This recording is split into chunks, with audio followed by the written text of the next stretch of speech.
ரப்பரை பார்த்து பென்சில் சொல்லுது, ஒவ்வொரு முறை நான் செய்யக்கூடிய தவறுக்கு என்னை சுத்தப்படுத்தி தூய்மைப்படுத்தி விடுகிறா. ஆனால் என்னை சுத்தம் செய்யும்போது நீயோ கரைந்து போயிட்டே இருக்கா.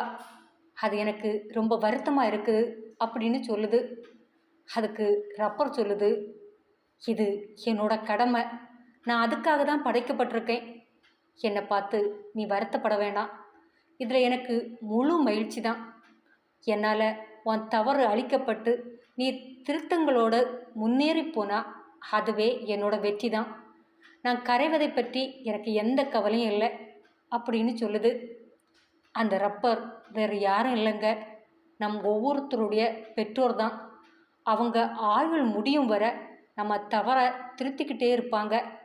நம்மீது பொறாமைப்படாத 2 ஜீவன் இந்த உலகத்தில் உண்டுன்னா அது நம்மளை பெற்றவங்க தாங்க, மறந்துடாதுங்க.